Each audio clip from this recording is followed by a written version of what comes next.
I am Hugh Patrick, co-director with Dean Merritt Janow of the Columbia's APEC Study Center.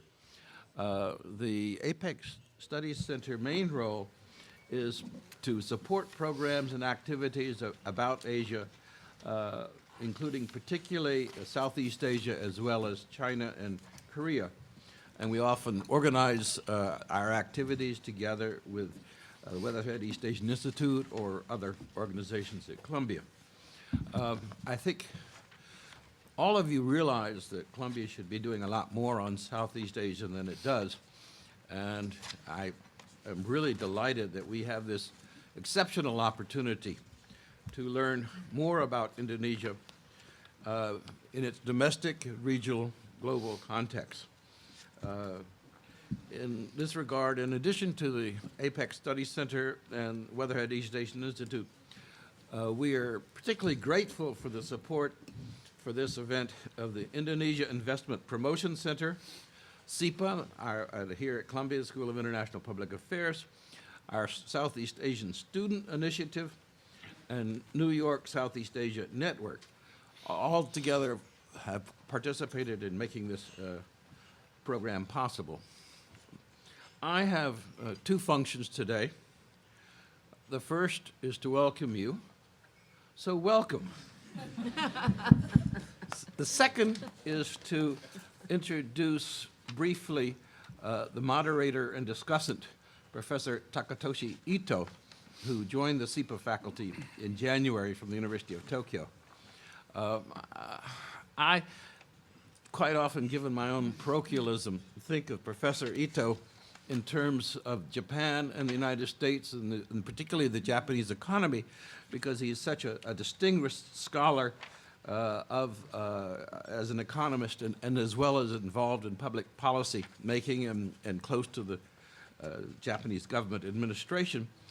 But as I say, I think of it in terms both of the Japanese economy and I have to say parochially Japan-U.S. relations. But the reality is that Professor Ito has had a long involvement, research and teaching and government policy involvement in Southeast Asia as well, particularly Indonesia, Thailand, Myanmar.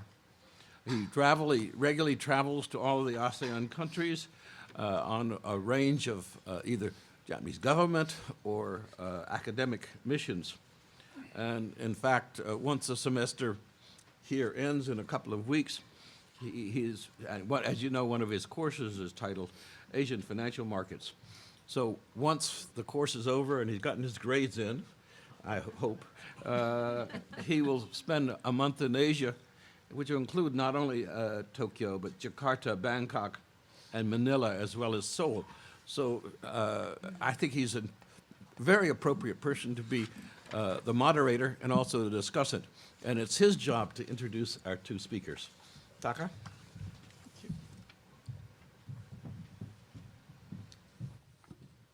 Hugh, thank you.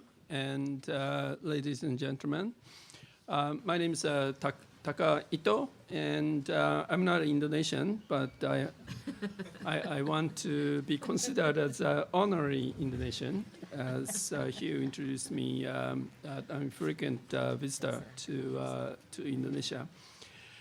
Now, my job is to introduce two speakers and whom I know for many years. First speaker will be Sri Mulyani, Indrawati, and she is currently the World Bank Managing Director and the Chief Operating Officer. Basically, she's number two in World Bank. And she has a job since 2010. She has a broad portfolio of what she's doing, but basically she oversees everything on what World Bank does. Before becoming the World Bank Managing Director in 2010, she was for 5 years that she was Minister of Finance. And I quote from Brookings' blog that when at the time that she was leaving Indonesia for World Bank. Brookings' blog says, for the past 5 years, she has waged a lonely battle to overcome the deeply rooted patronage culture within the Indonesian bureaucracy, which is one of the main obstacles to economic progress in this important country. So some people was happy she was leaving Indonesia to World Bank. That was a problem. That was a problem. Before that, she has also served as coordinating minister for the economy, state minister for national development planning, and chairperson of NDPA. And even before that, she was executive director of IMF from 2002 to 2004.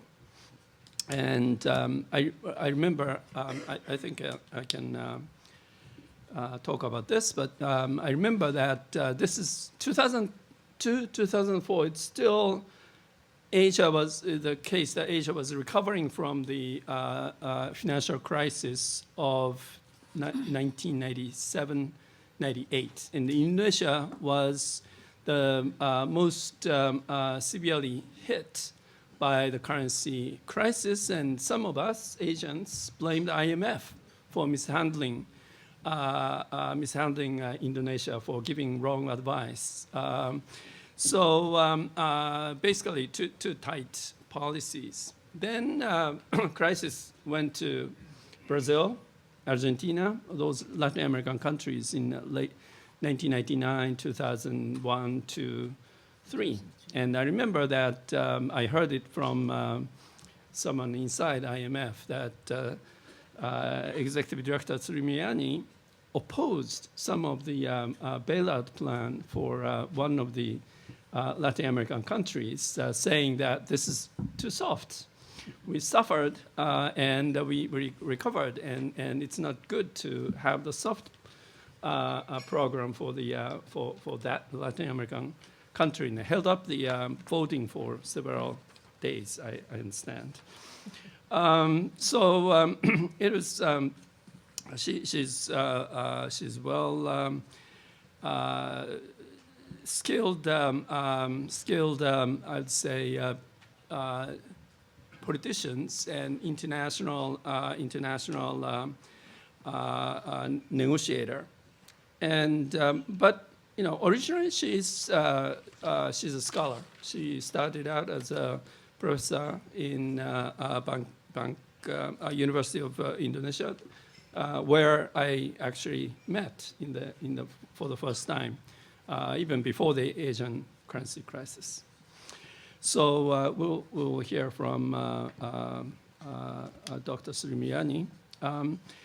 Second speaker will be Pangestu, and she's currently a visiting professor at SIPA here.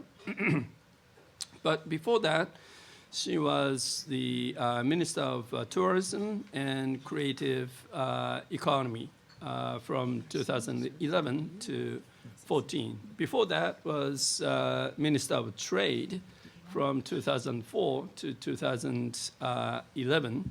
And before that, she was another minister, 2008 to 2009.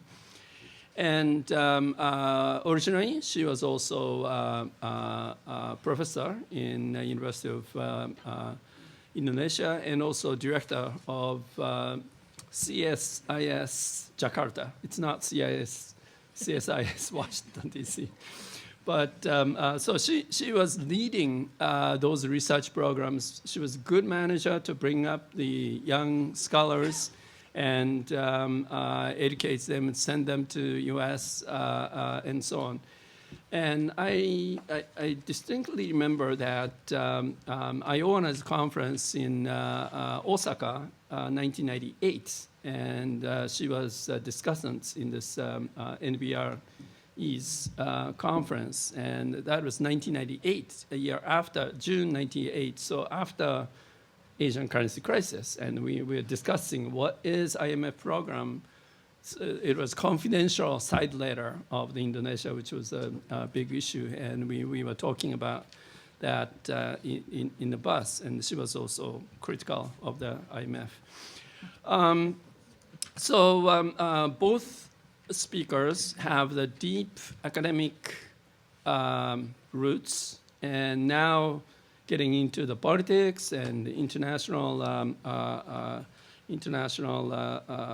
system and making the world better. One more thing. So Mary Pangestu was in 2012 named by the Indonesian government as a candidate for the position of Director General of World Trade Organization, WTO. And the bid was not successful, unfortunately.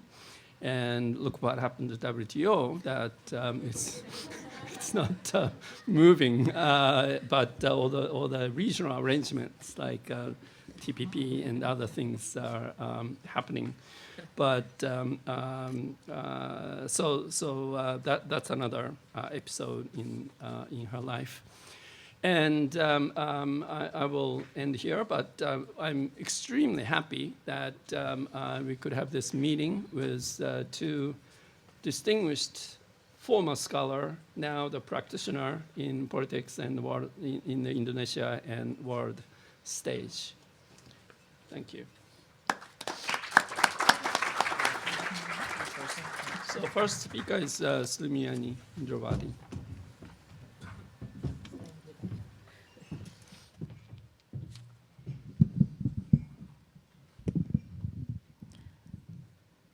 Thank you very much, Taka,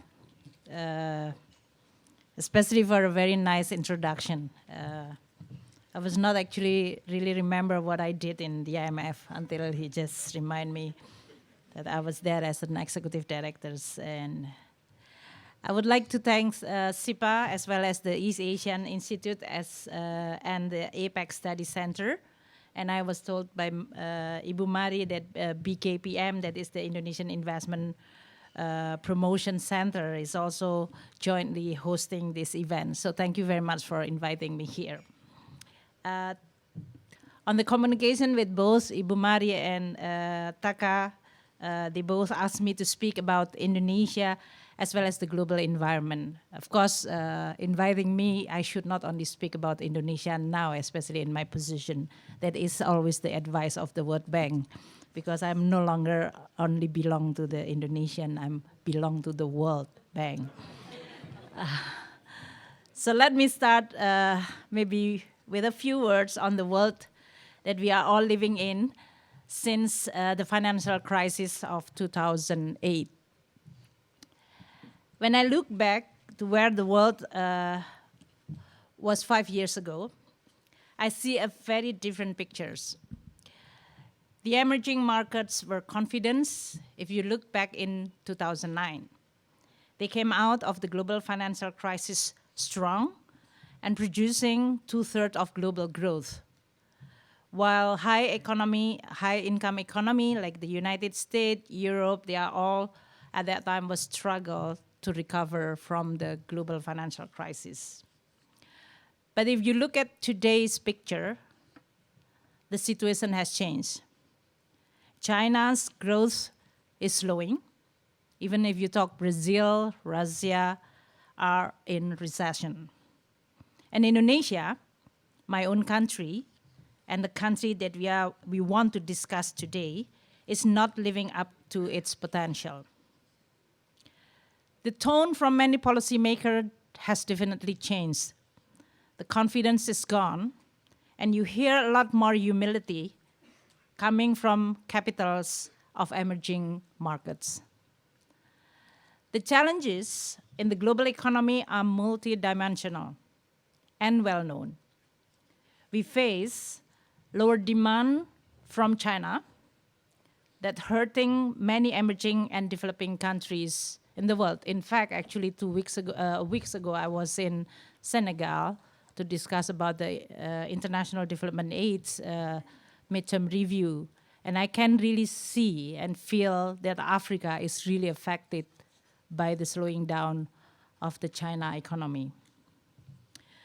We also expect tightening financial condition following a likely rise of the United States interest rate in December. The low commodity prices wreak havoc on the budget of many exporting countries.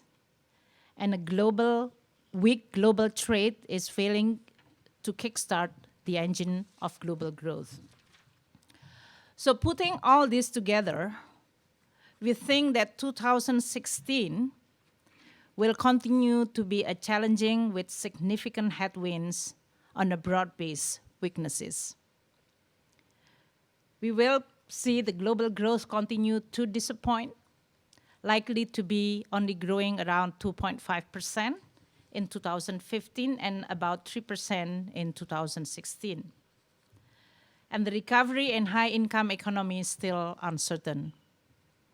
The US remains strong, supported by domestic demand, but recent euro area growth has been disappointing, especially in Germany and France. And Japan's recovery, I think this is also have something to do by Professor Itul here. He's supposed to be in his own country and taking care of the economy there. The Japan recovery remain fragile. The outlook for emerging market is not much brighter. The average growth of 24 emerging market is now at 4%. This is the lowest level since 2011, when it was 6% at that time. And if you look at the change in their fortune, it's really striking.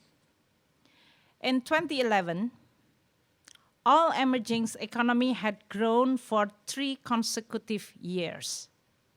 And today, 6 of them are likely to look back on 3 consecutive years of slowing growth. Among them, Brazil, Russia, and China. In a more challenging global environment, the space for policy stimulus has shrunken. Since most emerging economy has seen their productivity slow in recent years, the emphasis going forward must be on deepening domestic reform. The goal is to raise medium-term growth by seeking to reverse this productivity trend. And this discussion is also true for Indonesia. Let's now talk about Indonesia. Indonesia, as Professor Ito mentioned, has recovered strongly from the 1998 ASEAN financial crisis. It seems like far, far away if you look at the 1998. Indonesia has become a thriving democracy and successfully navigated the 2008 global financial crisis. I was finance minister that time and also as a coordinating minister for economic affairs. Facing with global financial meltdown in 2008, Indonesia launched a combination of policy addressing the urgency of restoring, or even in this case, maintaining a very, very fragile confidence, especially in the capital market, financial sectors, bank and non-bank financial institution. We did a very thorough, detailed balance sheet analysis, as well as stress test exercises. So many of you maybe who's already reading the stress test book of Mr. Timothy Geithner, the former US Treasury. That is exactly what we did in Indonesia back then, when at the same time the United States did the same thing. The stress test exercise is to detect as well as address the vulnerabilities, especially of many of the financial institutions, whether bank and non-bank, and even state-owned enterprises. And we use the fiscal policy tools to counter-cycle the weekly economic growth because of the weakening investment and household consumption due to the confidence problem. Since then, high commodity prices and prudent macro-fiscal policy management has helped Indonesia to grow solidly and reduce poverty by half. But poverty reduction in Indonesia has been slowing, and many Indonesians who move out of poverty are still vulnerable to fall back. The change and the challenging global context I mentioned earlier come at particularly critical time for Indonesia, with low commodity prices posing an immediate challenge. Prices for key export commodity tripled between 2000 and 2010. As a result, rising household incomes significantly boosted private consumption. But if you look since 2011, prices have dropped by about 57%, coinciding with a rapid increase in oil import and leading to a significant current account deficit for the first time in 15 years. I think Professor Ito will remember very, very clearly, leading to the financial crisis to 1998, many of the ASEAN economy, including Indonesia, was suffering current account deficit, which is up to above 3.5% of GDP or close to 5%. That's happened in 2011, and that's why we have a problem. And at that time also, the situation, especially since last year when the Federal Reserve announcing that they are about to normalizing the rate, then Indonesia faced with a little bit temper tantrum situation. If you look at the Indonesian demography, Indonesia is aging, and the work age population will start to decrease in just a decade. As not as severe in China and Japan, but Indonesia is going to have an aging population in a decade from now. So generating the growth that Indonesia needs to become prosperous will definitely become much more difficult. The next 10 to 15 years are therefore critical. Indonesia has to make the most of its existing demographic dividends to avoid getting stuck in the middle income trap. And if you look at the reform to-do list, it is long. Indonesia needs to further reduce poverty and reverse the rapid rise in inequality.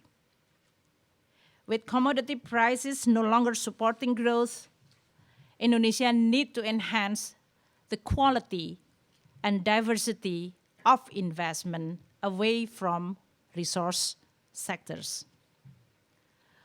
What can and need to be done to transform Indonesia's economy to realize this aspiration? The most recent World Bank study points to three main sets of priority, and actually I bring the book over there. So I'm going to give the book for whoever going to ask me a very good question after this.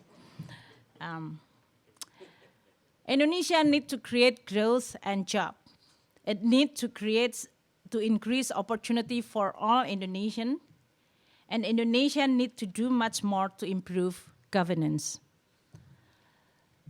The first set of priority, creating higher value job, has to do with unleashing the potential of private sector as an engine of inclusive economic growth.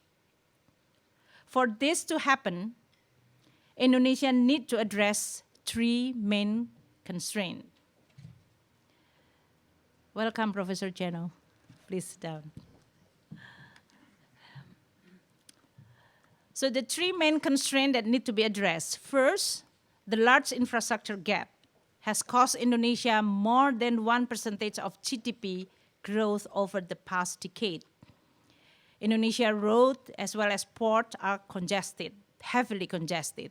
If you have the experience visiting Indonesia, and many of you visiting Indonesia during Lebaran or Eid, then you know very well that the traffic is heavily congested. And that's not only in Jakarta, it's actually in many other big cities. Private firms also have to rely on costly source of electricity. I'll give you an example. The logistic costs in Indonesia is actually around 24% of GDP. If you compare with Thailand, which is only 16% of GDP, that's really a big gap, a big difference. Second, uncertainty and too many regulations discourage private investment. The new administration under President Joko Widodo, Jokowi, has adopted a more open stand toward the role of foreign investment in economy. But major challenges persist, preventing the overall business climate to improve and exploit the benefit of private investment. Third, skill gap remain large. 60% of Indonesia firms report that finding suitable employee for professional and managerial position is difficult.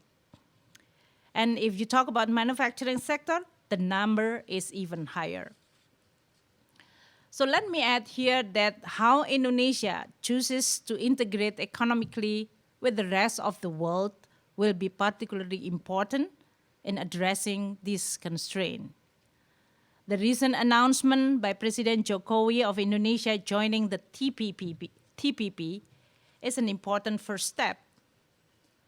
I'm not going to speak about this too much because I know Ibu Mari will discussing this in depth, especially in her former capacity as the former Minister of Trade in Indonesia.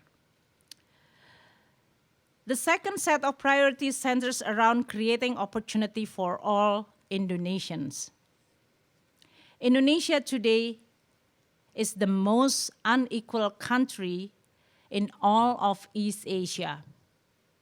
And about 1/3 of inequality can be traced to inequality of opportunity.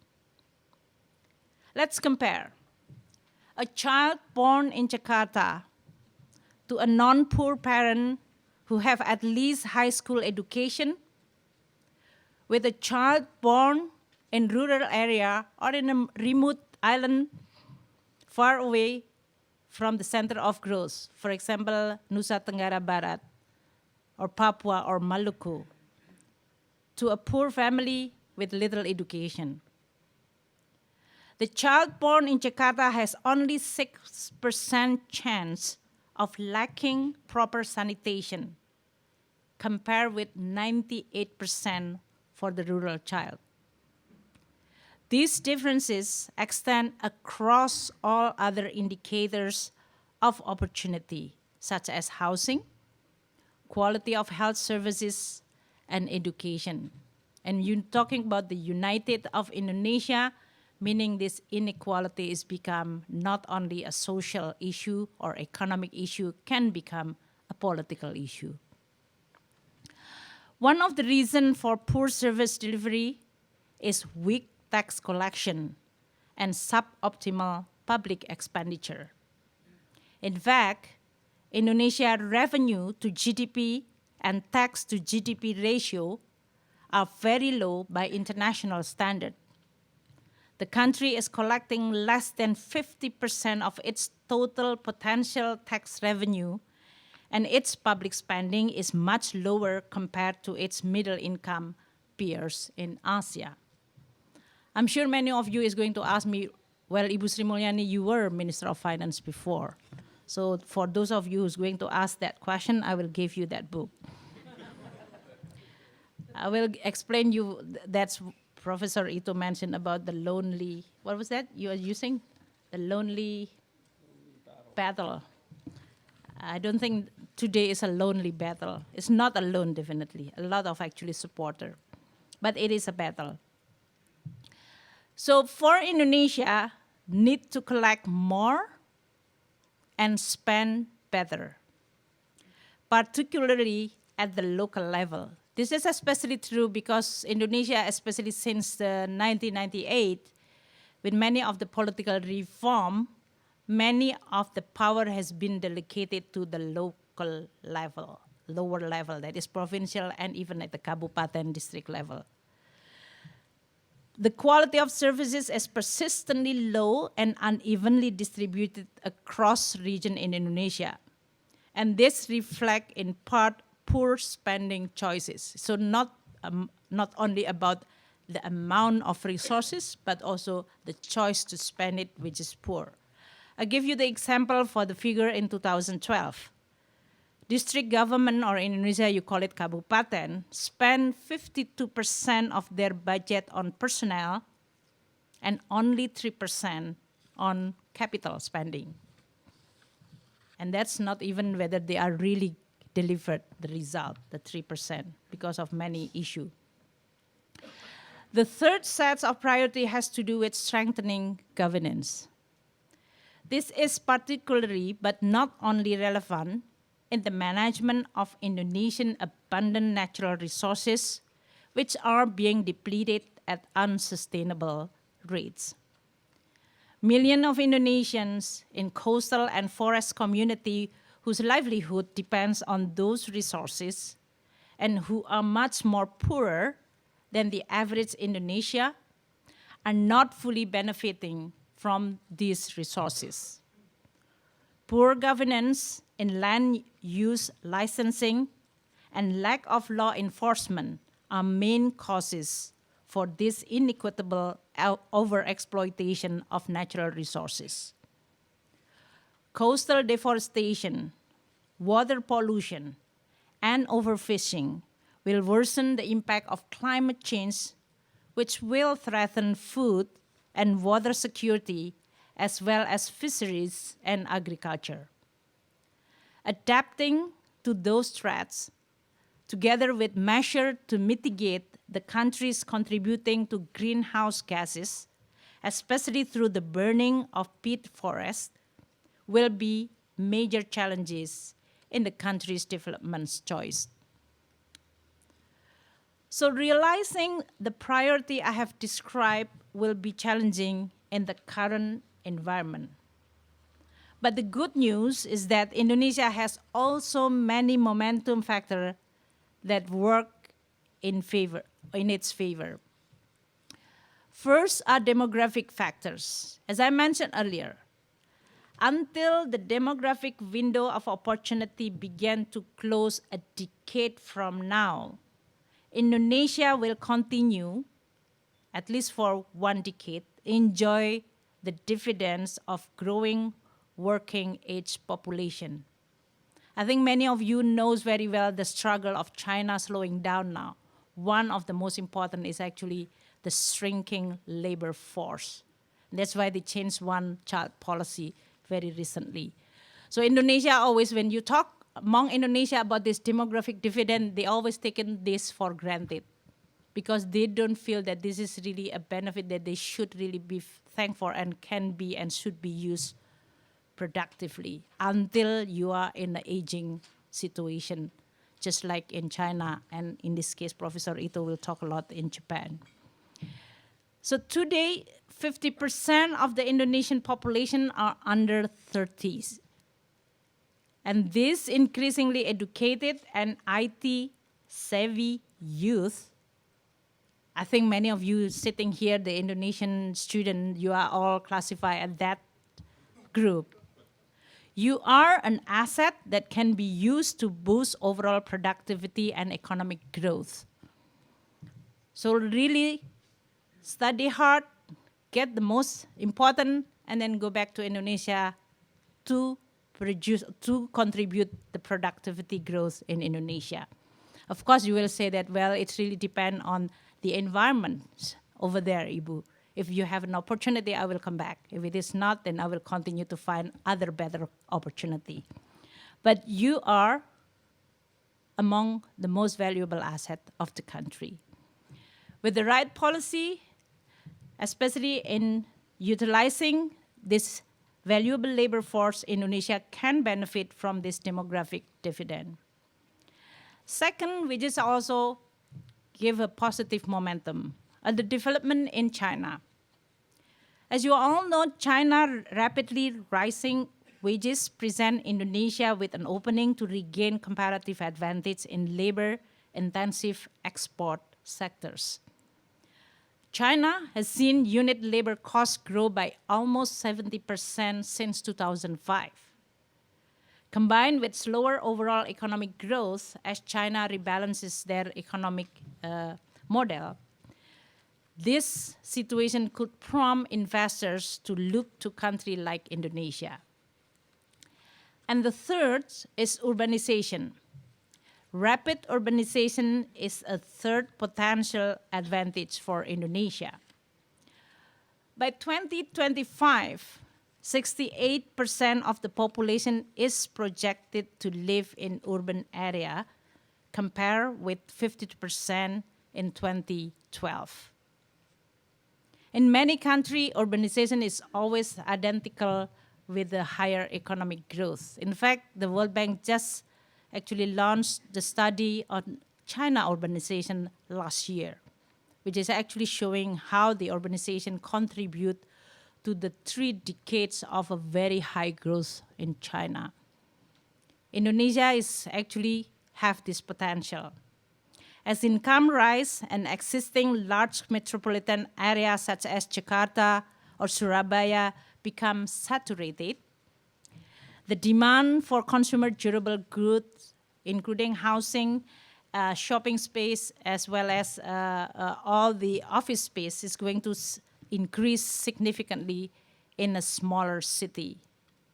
I was traveling and working in South Asia also, who's now tried redesigning their, what they call it, the messy urbanization in South Asia, India, Bangladesh, Nepal. Africa is also seeing urbanization as the engine of growth. So Indonesia definitely not an exception. We can see this urbanization as the source of potential economic growth. The issue, of course, how to connect the cities, especially the secondary, the third city, to the rural areas, as well as to the global economy, that will be essential in attracting firms, especially the international also, and in achieving the progress and prosperity. With political will and concerted effort, Indonesia can leverage this opportunity and rise to meet the challenge ahead. At the World Bank Group, we are ready to support this effort. Much of the World Bank research and analysis that I presented today will find its way into Indonesian development agenda. Our work with the Indonesian government and the private sectors focus on 6 areas: infrastructure, sustainable energy and connecting millions to reliable electricity, building the maritime economy and improve connectivity, collecting more revenue and spending it more effectively, better services for healthcare, education, sanitation, and water. And the last is holistic landscape management effort to protect Indonesia's vast natural resources. Success in all these areas will definitely be critical to address Indonesia's challenges, but most importantly, to make use of the Indonesian impressive resources, mainly its people and its natural wealth, in a productive and sustainable way. I thank you.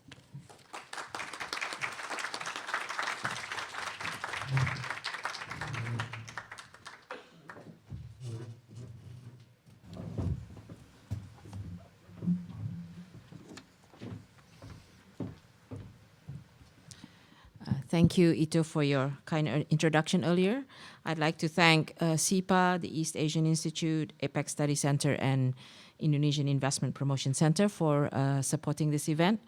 I believe this is probably one of the very few events that we are focusing on Indonesia and Southeast Asia. So I'm very grateful that we have this opportunity to share our views, our perspectives on Indonesia. And I'm very pleased to be able to share the podium with my old friend and colleague, Sri Mulyani, We have shared many things, both in the academic world as well as in government. And I think most women here will appreciate as working mothers. I can remember when she's very serious on the phone, she can be thinking about the state of the nation and the budget and all that, or she could be equally thinking, has my son taken the medicine because he is sick today? Because I actually caught her once looking very serious, and she was actually checking whether her son had taken the medicine. And I don't know whether it was you. Her son is in the room, and my son is also in the room. So today we have a shared working mother's experience as well. I'd like to follow up from what Sri Mulyani has given a very broad picture of the world, of where Indonesia is and should be going. And I would like to just go a little bit deeper into the very complex issue of structural reforms, which was touched upon in broad brush by Sri Mulyani. So I'd like to address three things in the brief time that we have to talk about Indonesia today. First, I want to talk about, where should Indonesia go given the global context that was just outlined. And second, let's discuss whether Indonesia's current structural reform program is up to what we think it should be. And then I would like to conclude with some comments on a more longer-term view about structural reforms for Indonesia, especially in the kind of political economic context. So first of all, I think the picture painted just then is not something that's unfamiliar to us, which is the slowing down of the world economy and the structural change in trade that has happened. Trade has slowed down structurally. It's not just a cyclical thing. And all countries, including Indonesia, have of course slowed down. And then the China slowed down, and the normalization of China, et cetera, et cetera. So what does that mean for emerging economies like Indonesia? Does it mean we forget export-oriented strategy? Do we just focus on domestic factors for growth? How much space do we have for policy stimulus? These are kind of the questions we ask. And as was outlined just then, there is limited space for policy stimulus, including even from the monetary side. So you have no choice, really, but to focus on increasing productivity and increasing competitiveness as the source of growth. But that requires you to undertake a lot of reforms, structural reforms, away from the primary commodity-based dependence that Indonesia has experienced in the last 10 years. So Indonesia is blessed and cursed, as they say, with natural resources, because this is probably the third time that we're having a kind of a Dutch disease curse. It's called the Dutch disease because of the discovery of gas by the Dutch in the 60s. So when you have a lot of resources, you tend to then forget about the other sectors. And we had few waves. This is the third wave, where now we went from 45% of our exports being natural resource based in early 2000. We had gotten out of the Dutch disease in the mid 80s, and then we restructured, we deregulated, we diversified to the point where manufactured exports was contributing a lot. And in the early 2000s, it was natural resource-based exports was 45% of our exports. By 2008, it was 60% of our exports. So, and it is because of partly China factor, huge demand from China for our coal, and China and India for coal and palm oil, the rise in commodity prices, and this led to what we call our second Dutch disease. So now we are in a way, having to ask the same question again. How do we restructure, diversify our economy? How do we do reforms? How do we increase competitiveness? And enter into the space that China is leaving in the labor-intensive exports, as well as, where are we in this competitiveness and global value chain? That's kind of the questions we're asking. According to one number, the picture doesn't look too good in the sense that we have rigid labor policies, we have minimum wage issues, and we are not, we don't have the capabilities, as much capabilities compared to the other ASEAN countries as measured by Hausman. Hausman is one of the professors who does a lot of work on global value chains, and he has this measure called economic complexity. And based on that economic complexity index, Indonesia is improving, but it is much below Thailand, Vietnam, China, which means that you are not able to be part of the global value chain quite yet unless you build up your capabilities. That's basically the message. So given that situation, the second issue that I would like to raise is how does Indonesia undertake these structural reforms that will be needed to unleash and create higher value jobs, to take advantage and realize the demographic dividend that Sri Mulyani already emphasized. If we don't do that, of course, what we're going to get is not a demographic dividend, but a time bomb, because we can't employ all these young, productive workers. So the challenges of competitiveness and increased productivity, I'll just list them, is quite familiar to those who study Indonesia. And it is quite similar to some other developing countries like India. First of all is infrastructure constraints, logistics and inefficient logistics and transportation costs, as well as power generation being probably two of the major constraints. And Indonesia, don't forget, is a very large archipelagic country. I know that most of this audience, maybe half of you are very familiar with Indonesia, but maybe the other half not so familiar.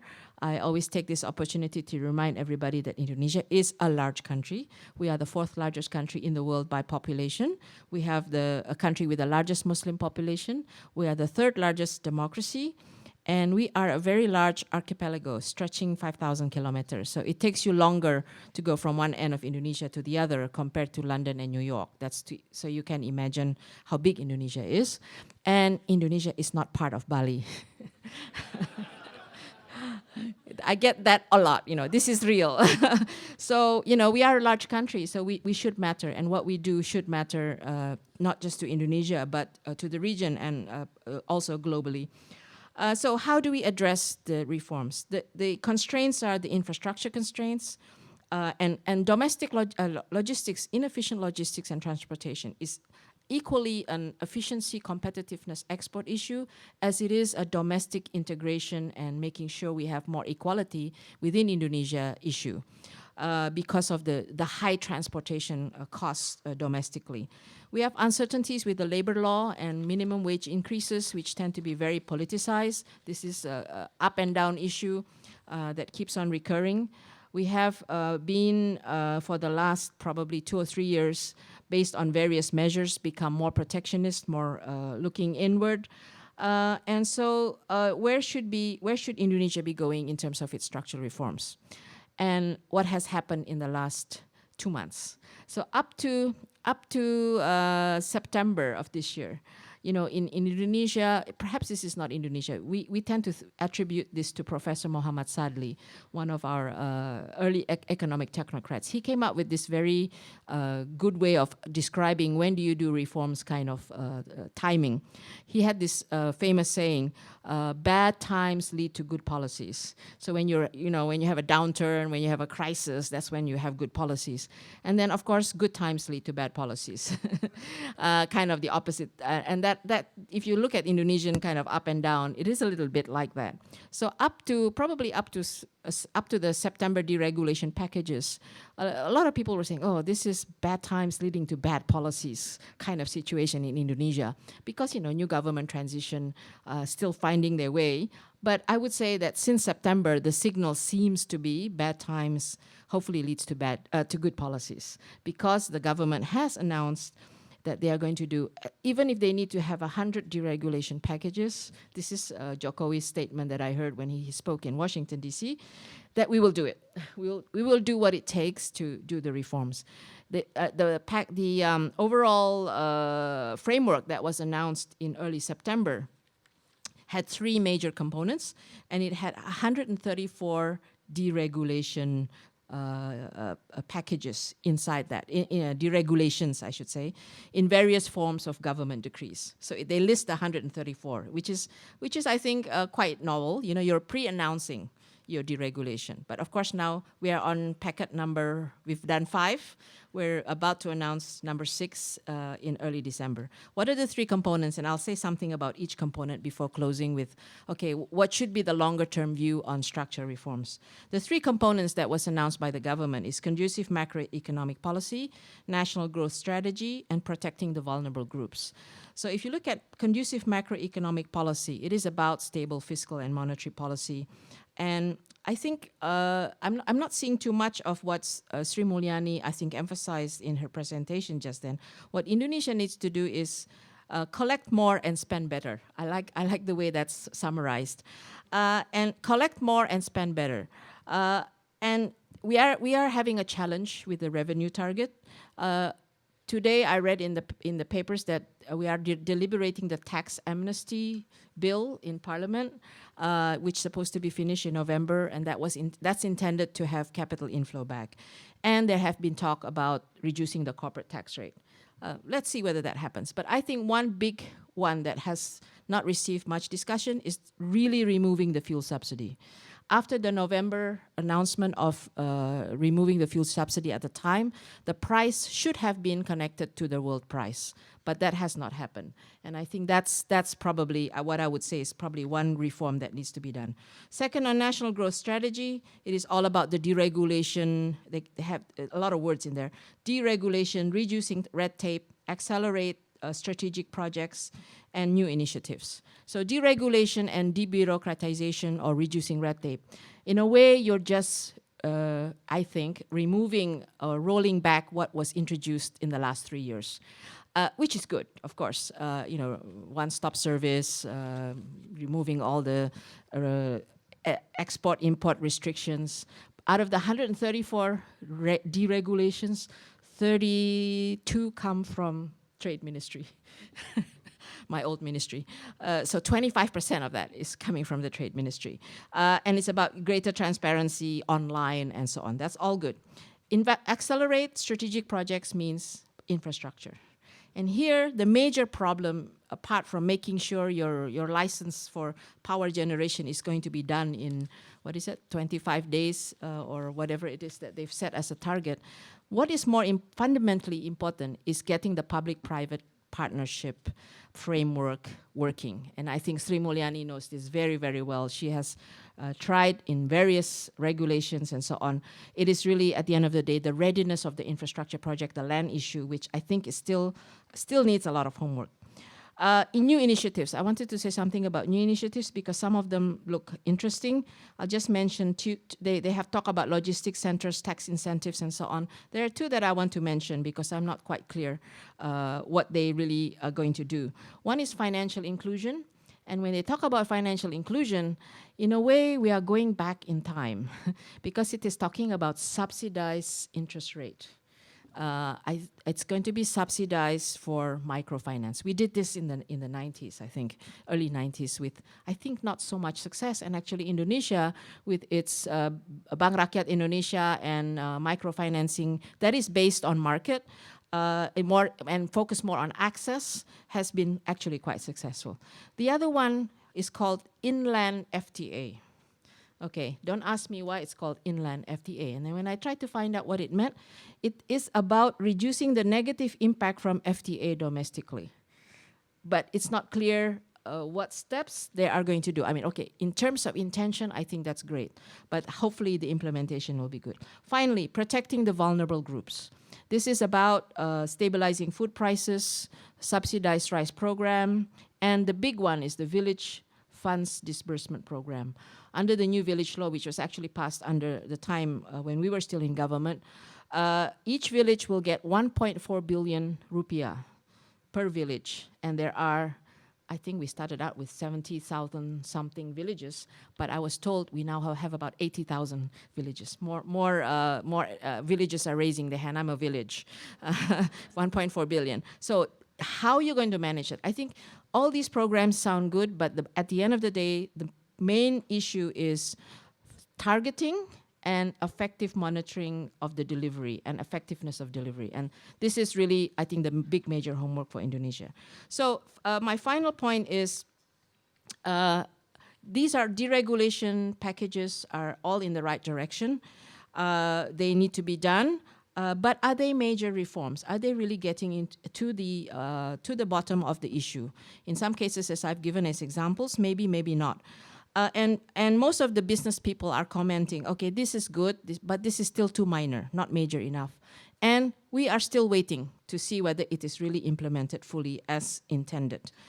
And it is not major because we haven't got an overall strategy. Are we really, where is the competitiveness and productivity growth going to come from? It's still the old way. Manufacturing, we're going to have hilirisasi, downstreaming. We are going to produce everything in Indonesia. We're going to have local content.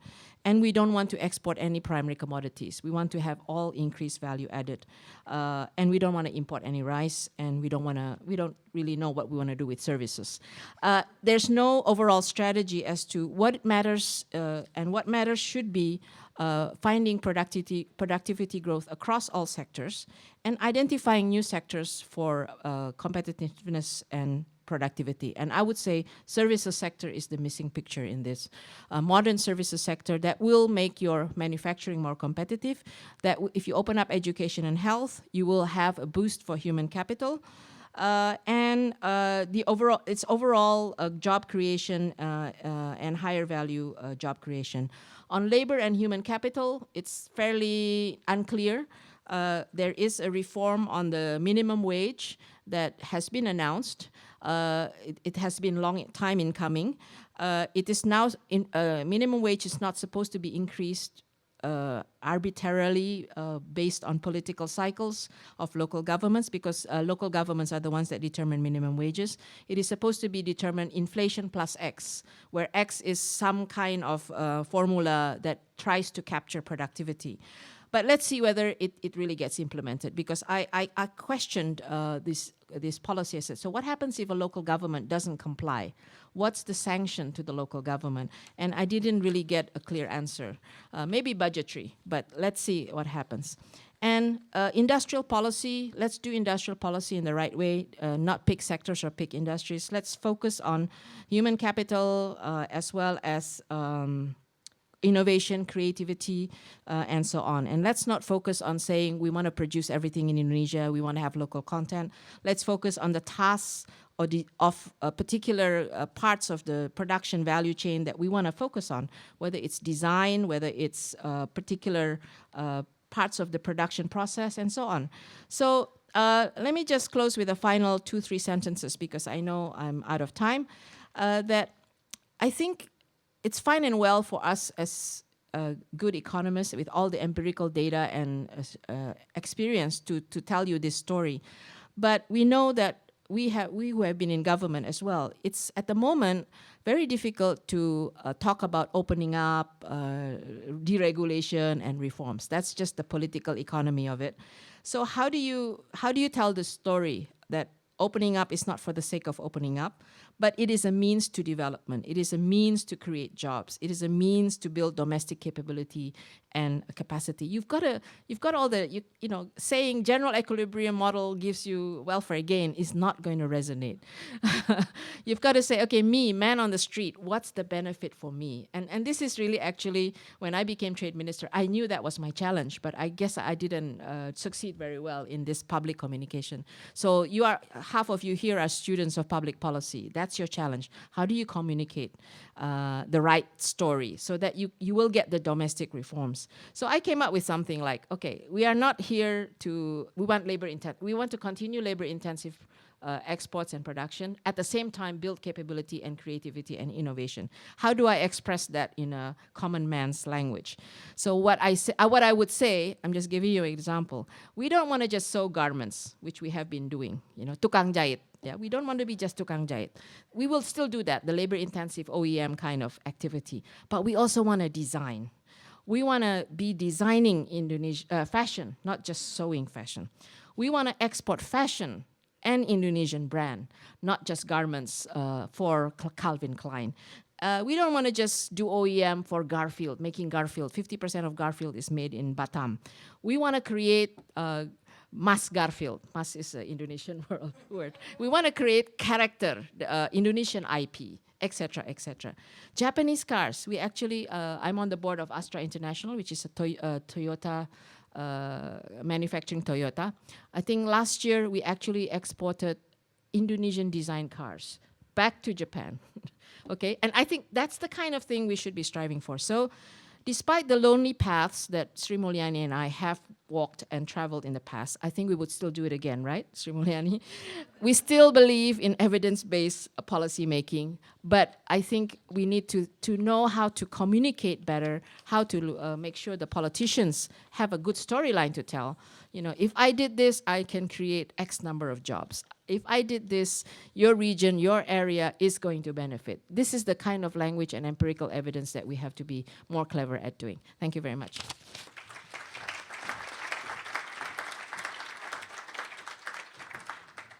Thank you very much. I think we have 20 minutes, and I'd like to ask first questions to a question to each of two speakers, and then open up to the floor.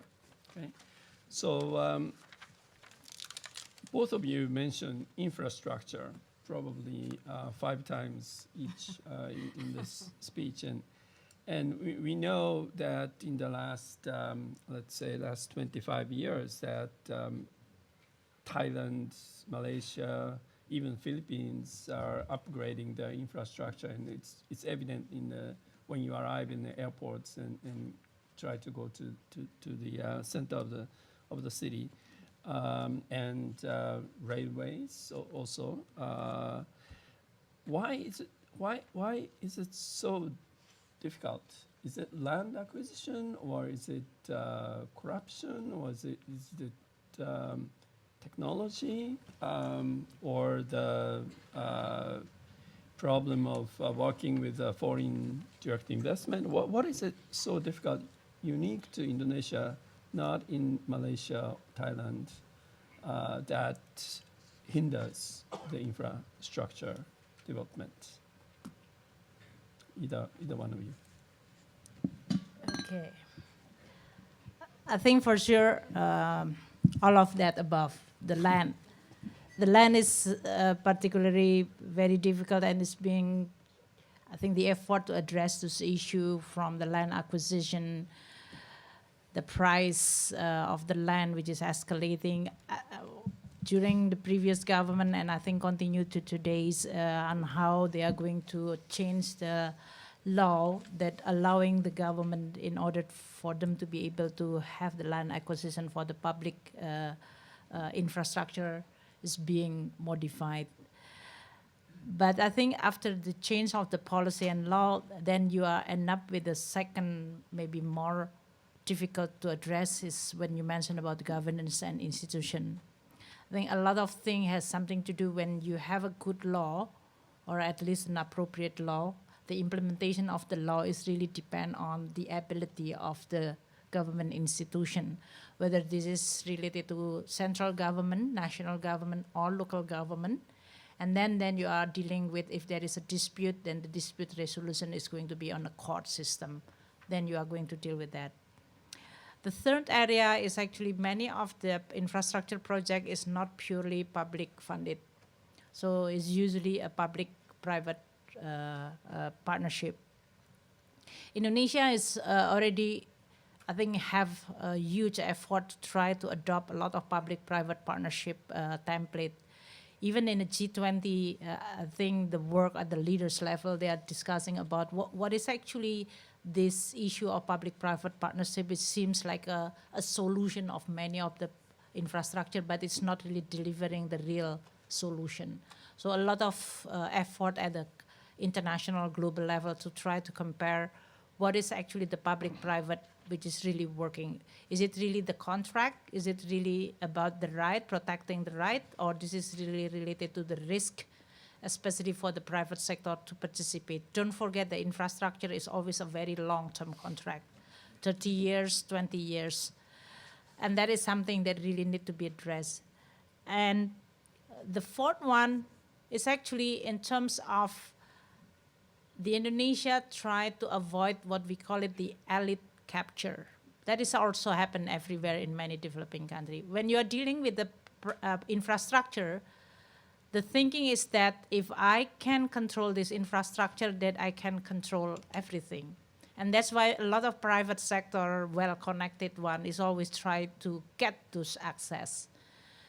And with very still early democratization process, check and balances, accountability, and still very weak on the judicial system, you will never able to actually secure what you call it certainty. Because when a certain private sector win a certain contract, they can easily overrule or challenge by other who's defeated, whether this is through court or out of court. Out of court can be in so many ways, intimidation, you are using other sources to make sure that your project will not able to move. I think when I was finance minister, some of the project which is already almost finished, and they said that I cannot really like inviting the president to actually, what you call it, meresmikan, to officiate that, only because there are some of the Preman is actually occupying that. So this is, I mean, that's really, that is again is related to rule of law. And infrastructure is always dealing with how you have to deal with the community, the people. So it's really a social contract, political contract, legal contract that will allowing this very important public sector to really happen. I think that is the issue. I don't know if Ibu Mari would like to add. Yeah, just briefly, I think decentralization has compounded the problem when you talk about land issues because of the overlapping permits and so on. And even though we passed the eminent domain law, which allows government to take over land for public use, it is yet to be tested. I think the first test case is Batang, if I'm not mistaken, Batang Power Plant in Central Java, which still not completed yet. And if you look at the 134 deregulations, I think 10 are related to land. So it's still a complex issue coming forward. And the final, I think, addition I would make is the pricing structure of these infrastructure projects, which often is, the investors will say, not very attractive or not attractive enough for them to come in on public-private partnerships. Yeah, the last point. Most of the infrastructure projects have externalities. And unless you capture externalities, internalize externalities, that infrastructure itself is not a money-making proposition. So pure PPP may not be a solution. You need some sweetener, which reflects the externalities, right? Yeah. Well, that is always then related to the risk and return in a way for the private sector to look at this.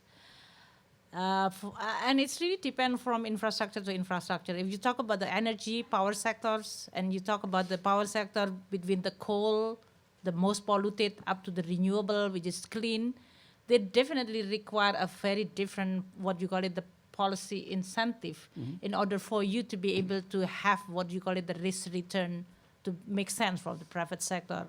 If you talk about geothermal, which is Indonesia is supposed to be very rich on that, it's very difficult because the private sector cannot actually take the risk from the exploration in this case, not to mention that many of the geothermal location is actually under the very forest protected area, which then creating a trade-off between whether you are going to protect the forest or you are going to be able to use that the resource below that forest, up to the level of what you call it the price, as Ibu Mari mentioned, because if you use all the risk and the cost of investment to be reflected in the price, the people and the economy may not be able to afford that very high price. So then you have to deal with what kind of government policy that will make this price make sense, but sustainable in the long run from the public finance point of view, because if it is related to subsidy or actually reducing a certain level of risk. If you talk about transport, I think it's going to be different. I mean, the mass rapid transit in Indonesia has suffered a totally different why it is delayed so long. And that is exactly what I mentioned. Every time there is one contractor or has been announced the procurement, and then somebody else say, oh, I think if I'm building this kind of thing, I can do it. Why don't you just cancel this So Indonesia can really change quite a lot. And you can imagine that MRT, Indonesia was actually since President Habibie. And now it's only implemented almost at the end of Yudhoyono president, and now it's continued to president. It's only because every time you procure, there is somebody else saying that claim that they can do it better, faster, cheaper, which has never happened. So it's what happened is actually longer, more expensive, and not even better in a way. Let's see what happens to the high-speed rail. A little bit bigger picture thing that we used to, as development economists, we used to think that large population is a disadvantage, that you need to, the challenging tasks like education, sanitary conditions, and transportation, and so on. But now, after China did tremendous growth, and partly because everybody wants, the advanced countries want to invest in China, good educated population, and also domestic markets. They are attracted to domestic markets of China. So why, looking at this Chinese development model, what could Indonesia and also India and Vietnam and Myanmar, but Indonesia can learn from China and use this large population as advantage rather than disadvantage? Trade or FDI in, or what would be the answer? Mary? Want to start first? Yeah, I think obviously domestic market, and I think urbanization, which Sri Mulyani also mentioned. I think we obviously know that infrastructure is one of the answers, and as we just talk about infrastructure, and that should still be a priority. But beyond that, I think China was strategic in the way it opened up, and I don't know whether Indonesia could also adopt the same kind of more strategic outlook. They identified, this is when I was talking earlier, how, what is the structural reform program of Indonesia? It should be based on a strategy that I want to be developing these sectors, or I want to be competitive in general, but not picking sectors. And I think China was quite strategic in the way they said, okay, I need this kind of technology, or I need this kind of talent. And they would open up for that particular talent or that particular technology. But at the same time, they would build domestic capacity to learn. And as the numbers show, something like the global value chain, it matured. Most of it now is being produced in China. They learned, and that's what Indonesia needs to do. Okay, we should not be anti-foreign investment because we think foreign investors are going to take over Indonesia, or anti-foreign talent. We should be strategically looking, okay, we need the foreign investment for technology, for capital, for access to market, and for the talent. But we should not just let them come in and do nothing. We should be strategically tandeming or whatever, develop the clusters, the suppliers network or whatever that will benefit Indonesia. Special economic zone? Yeah, special economic zone maybe has to be revived again. And it is, actually, that's one of in the deregulation packages, they talk about industrial estates, logistics distribution centers, as well as special economic zones. And that might be the way to go, even with DNE, the negative list. That's part of the investment tool. Which sectors do you open up? It should be based on that strategy. And if you're not ready to open up for the whole country, the law actually tells you for special economic zones, it can be different from the national negative list and so on. So you have the instruments to use. But first of all, agree on the strategy. Well, I think if you look at the factor of production, land, labor, and capital, the China, in terms of their growth model in the past, they are able to actually utilize this three by importing capital from outside, and that's why really importing capital, where they are scarce, but they are very abundant in labor and land, and that's really combining both the external factors with their own internal. After 3 decades, I think if you see that the wage is increasing, they have aging population, productivity actually in this case is becoming a very challenging factor unless China moving up to the ladder with a more value-added content on their manufacturing. They are not going to get this a combination of land, labor productivity, and capital in the best possible way. This is exactly why China is facing with now changing their growth model. For Indonesia, I think if you look at President Suharto's time, I think he did exactly like what the China, that is you have abundant land, labor, and you import capital. And that's why labor-intensive capital at that time, Indonesia was very good in, if you talk about 70s, 80s. But then we are disrupted by Indonesia have a natural resource who sometimes then started with this disease that you have easily money entering to the economy without improving, addressing what you call it, the productivity, fundamental of the productivity of the labor, as well as with infrastructure. That create quite a lot, like 1 decade lag behind when we feels that money is easy without improving your own attractiveness. That is exactly what is happening. Maybe if Indonesia look at current situation, as I said, the demographic dividend, the labor force is going to be around 180 million people in Indonesia. And if you look at the diversity of this education of this labor force, then basically your option of policy is going to quite diversify. For those is low educated, basic education, the productivity, then you are going to exactly what Ibu Mari mentioned, labor intensive manufacturing with a certain wage which is comparable with their productivity will be make sense. For those is more like highly educated, urbanized, then the industrial productivity which is matched with this kind of skill is going to be needed. So you are going to have a quite diverse policy challenge from this current government rather than maybe back in the 70s, which is more or less the population at that time is more homogeneous at the low level productivity. Thank you. And I'd like to open up to the floor. Okay, so many hands. Gentleman here, the third row. My name is Isaac Schwartz.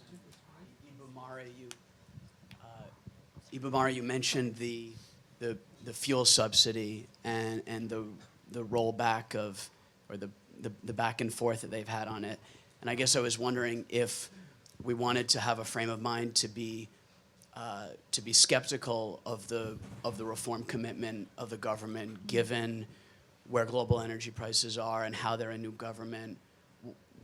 Why do you think we haven't seen more in that category? Thank you. Maybe Sri Mulyani can help me answer, but I don't quite know why, because it was actually, I mean, it's the best time to do it, to link it to world prices when the world prices are low.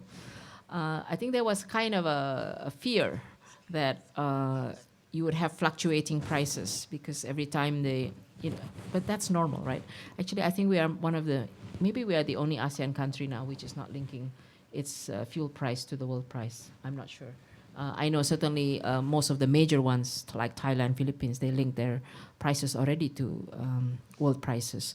There was kind of two fears. One, too much fluctuation, is your population ready for it? And second, that it would lead to inflation, which is, in the proof of the pudding. I'm not sure that's the case. But there was kind of a feeling that when you increase the price, when the world price goes up, it's inflationary. But when the price goes down, the inflation doesn't go down, which has happened. It's sticky downwards, and that was kind of the rationale that I heard as to why we are not yet ready to link it to world prices. But I think it has to come, and maybe at the end of the day, when you look at the budget and the numbers in the budget, that might be what will do it. That you need to free up the space occupied by the fuel subsidy for what you really want, which is like health and education and infrastructure. Next question, front row here, then second row. Next. Thank you. I'm Wayne Forrest of the American Indonesian Chamber of Commerce. Mari, you talked about trying to identify new strategies for economic growth, perhaps that weren't so externally oriented.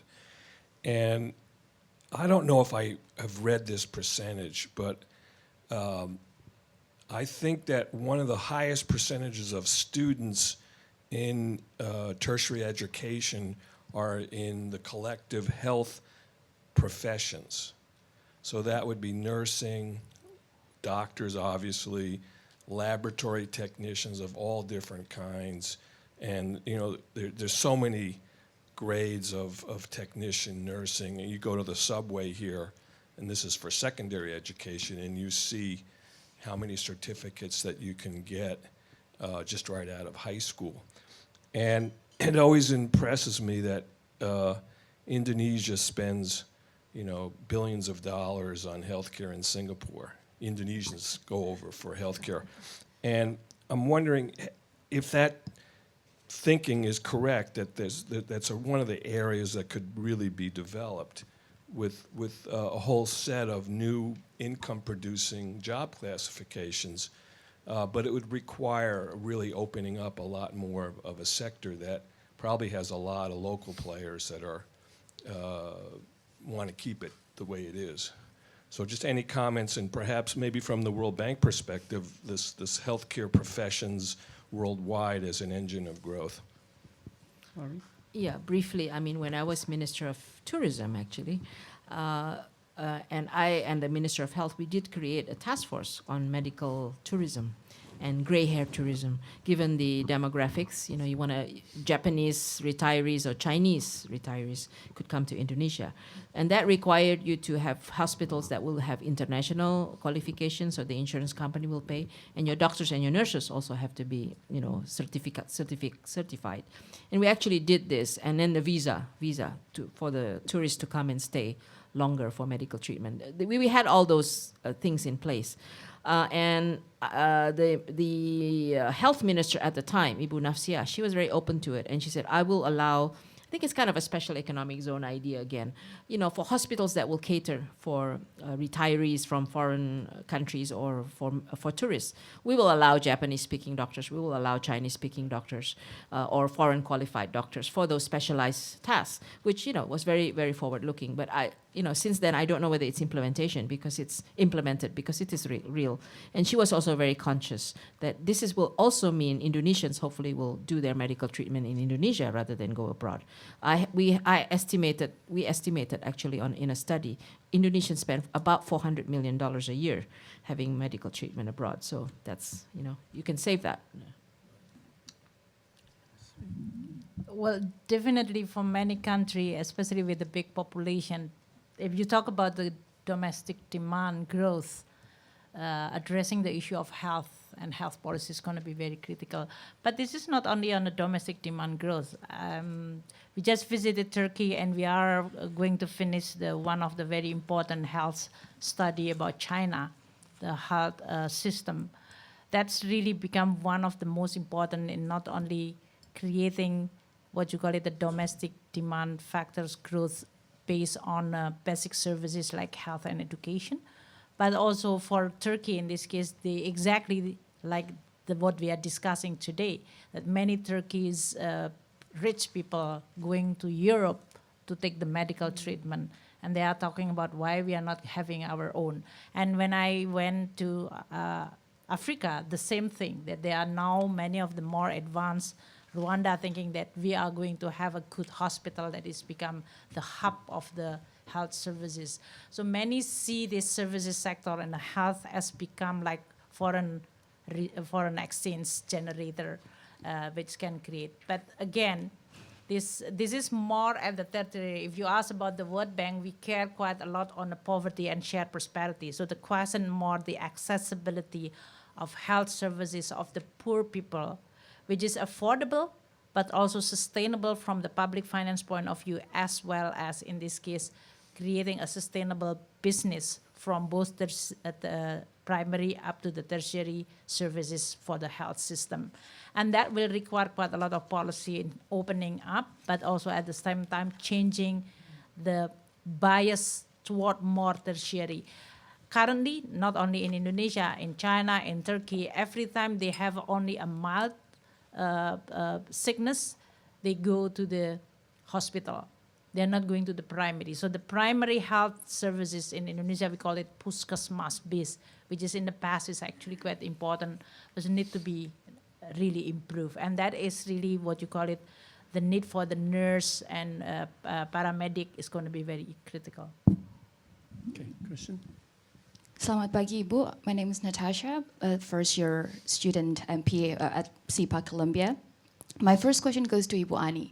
So how do you suggest Indonesia incentivize performance-based budgeting and performance-based fiscal transfers to provinces and kotas and kabupaten? I was first exposed in 2012 when first working for Pak Kuntora, the President's Delivery Unit, or KP4, that fiscal allocation and transfer was not actually merit-based. It was actually based on the principle of bagi rata. And this very politicization of budget has created a very unhealthy political environment, political culture. And my second question goes to Ibu Mari. How do you suggest Indonesia coping with investments and maturation of tech sector in Indonesia? More and more startup and tech-based companies are established, funded by Indonesia's own second-generation conglomerates. At the other hand, at one hand, most Indonesians embrace this with open arms, especially the youth.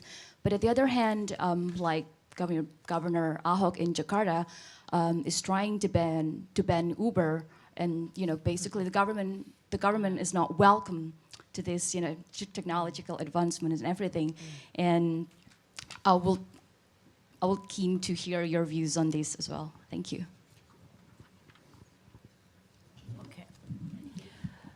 Well, the original law is actually telling that the transfer to the local government is supposed to be the equalization instrument, knowing that the Indonesia is so diverse. And in the past, during President Suharto time, was very centralized system.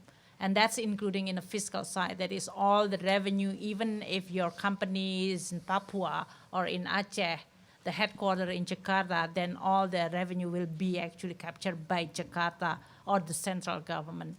So the equalization, which is actually launched since, I think, 2000, when we have the decentralization policy law, or law, the fiscal decentralization was actually tried to create a more equalization. This is what we addressed in my address earlier, to create equal opportunity regardless where you are. If you are an Indonesian, a child born in Indonesia, then you have to be able to access the basic services with equal, that is the idea, equal services like health, education.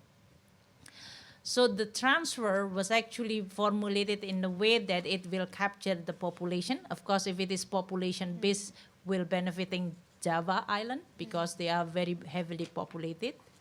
But then we try to introduce, for example, the region, the local, the geographical, as well as in this case, the political battle is even for Malukus and other. We say that my land is very small, but I have a lot of sea to maintain.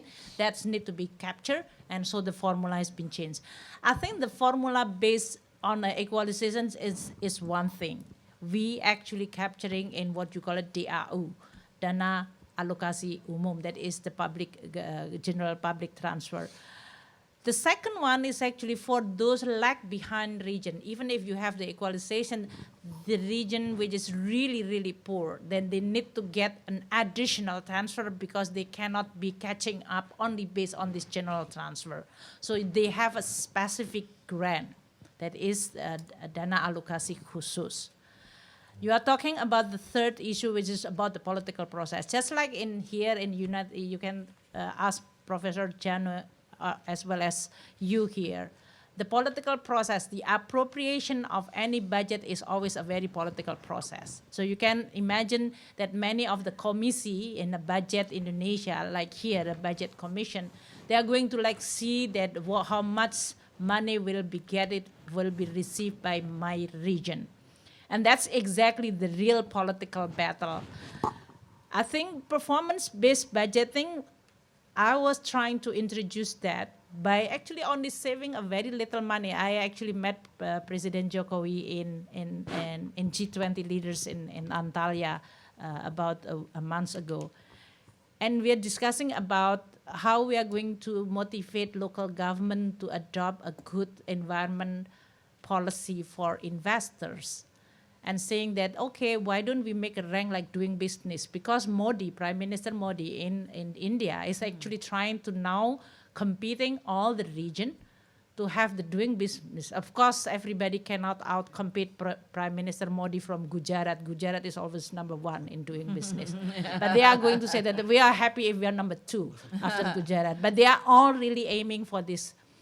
And when I was finance minister, actually that idea, and President Jokowi mentioned, well, I remember when Ibu Sri Mulyani was finance minister and he was still a mayor in Solo, he actually received my first grant because at that time I actually put a little, just pot money for the local government to have a good governance. That is, if your local government actually submitted the financial statement, which is audited, and what you call it, with wajar tanpa syarat, that is something which is unqualified. So you are going to get, if your inflation lower than national level, if your poverty reduction rate faster than national level, if your growth rate above the national level, and if your financial statement is actually unqualified, then I will give you a grant money of 10 billion rupiah, not US dollar, unfortunately. For the city and for the provincial, I actually provided at that time 30 billion rupiah. Those governor and mayor really love it because they suddenly, I suddenly have 10 billion. And Pak Jokowi is actually the one who received that grant. Among those actually. That is what you call it performance-based. And now he's discussing, at that time I was with finance minister and Pak Jokowi said, why don't we introduce the same thing like Ibu? I think the performance-based, you can really catch up. For example, if now the malnutrition is still very big in Indonesia, you can see that if you can address the malnutrition, we are going to have specific grant. You can combine between the general grant, specific grant, and performance-based. There is a tool, you can do it. There is no reason not to do it. Okay, so time is up, and I'm sorry that I think we can continue afterwards with the audience, but we need to close officially by Dean Merceno. Thank you. I just want to say in closing 2 things. First of all, I think you know that we are just enormously fortunate to have with us today this remarkable panel. I want to really thank Dr. Sri Mulyani for coming with us today. She has an incredibly difficult schedule and is really a global leader. I think her experiences in Indonesia have been hugely significant and of course are playing, I think, a role in influencing her thinking about running the World Bank in all of its complexities. And to hear from you today, your experiences and the very concrete things you did that made a difference is just enormously important to us. So I thank you for making time. This semester, we have been so fortunate to have Mari Pangestu with us for the fall as our visiting Ball professorship. I don't want you to leave this room thinking for a moment that this is our only moment to celebrate the accomplishments and the history of Indonesia. Earlier this semester, Mari Pangestu gave a wonderful public lecture. She's been teaching a course this semester, and I think our commitment here at Columbia University to the study of Southeast Asia and Indonesia is very deep, and this is yet another expression of that commitment, which I hope we will take still further. And we've been enormously fortunate as of last year to have Professor Takatoshi Ito joining our faculty, whose interest in, of course, Southeast Asia is very well known. He teaches on the region and, of course, is one of the world's great experts on the Japanese economy and on Southeast Asian financial matters. So I can't imagine a panel that is more expert and more committed. And I thank particularly Dr. Mulyani and Mari Pangestu. I think this is her last public venue before she leaves us this semester, and it's been marvelous to have her with us. And a second final thought I would just say, you know, we had years ago Jack Bresnan here, and through him we had many experts come here, including Professor Sadli, with whom we had the benefit of much interaction and learning about how Indonesia faced its challenges. And inspired by this deep history, Professor Patrick and I formed the APEC Study Center in 1994 to keep this engagement Asia-wide ongoing. And I remember well when we studied the Bogor Declaration, and we should remember today that Bogor Declaration, which spoke about free trade in the region, spearheaded by Indonesia, the Bogor Declaration, free trade in the region by 2020. And so as Indonesia today may be embracing TPP as, I guess, an instrument of a domestic reform agenda, it's another, I think, reminder of both the complexity of that process and the ongoing commitment to it that Indonesia has evidenced these many years. So with that, let me invite you to just join me in thanking this remarkable panel, and particularly Shri Mulyani for being with us.